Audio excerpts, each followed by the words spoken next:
Some people laugh at me. They call me lazy, but I consider it a gift. Laziness, at least the kind I practice, means stopping long enough to notice the world. While everyone else is sprinting through life, I choose to walk, or sometimes sit still. Ramana Maharshi, a sage of silence, once sat for years in the hills of India, doing nothing but looking inward. And in that stillness, he found truths that the shouting world outside never could.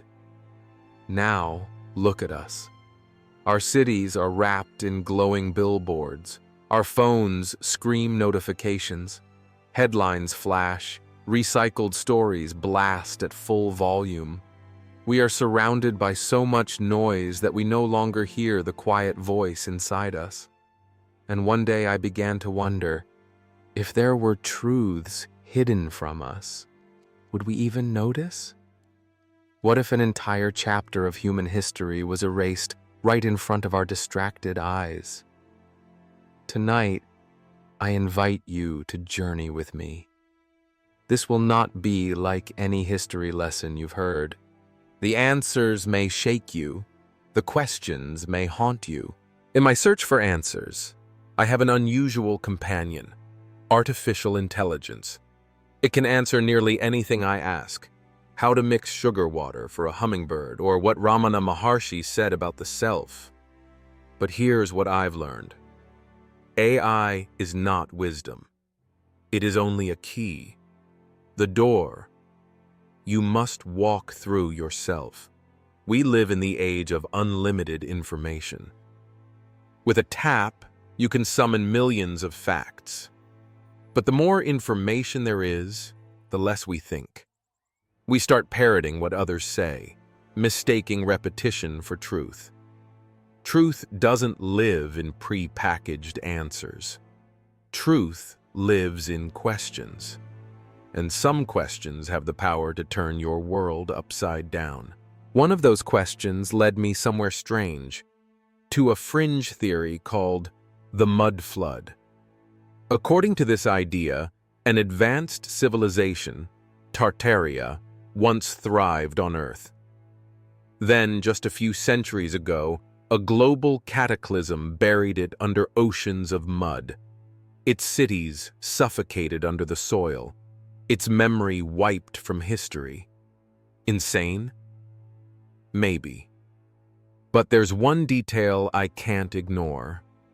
Why do so many old buildings have windows buried below ground level? In St. Petersburg, entire streets show basement windows packed with dirt. In Chicago and San Francisco, ground floors are mysteriously underground. And old maps from the 1600s and 1700s proudly display the word Tartaria across vast regions of Eurasia.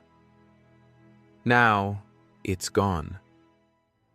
Not just the empire, but even the word.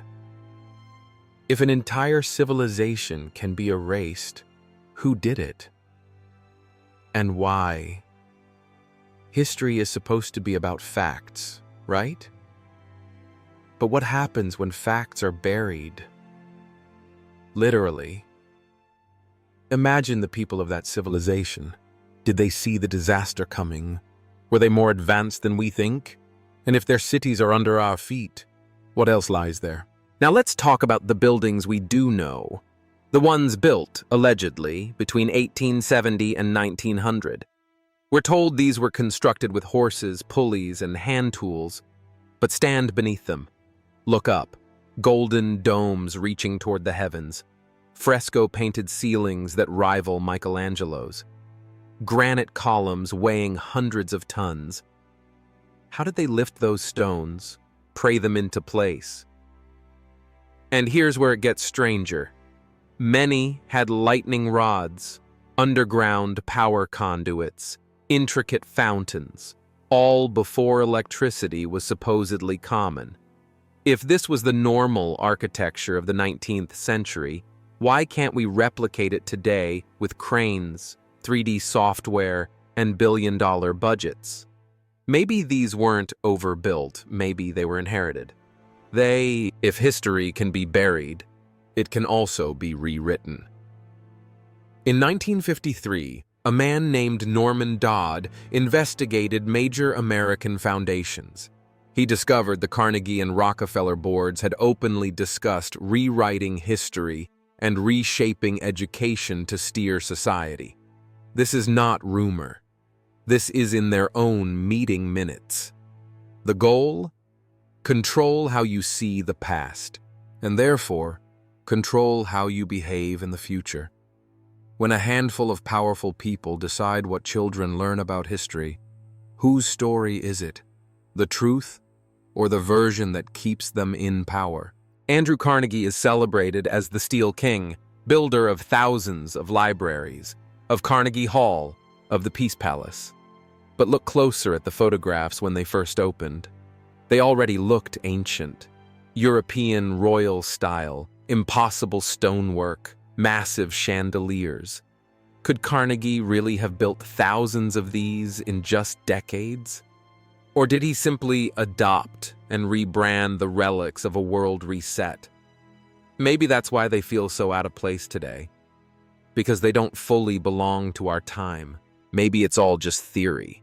Maybe Tartaria never existed. Maybe every palace was built exactly when they said. But one thing is certain. History is more than what's printed in textbooks. Every buried window, every torn map, every silent question has a story. You don't have to believe everything you hear. You just have to ask, will you dare to? Will you see the world with new eyes, even if the truth shakes you? Because once you start questioning, you'll never see life the same way again.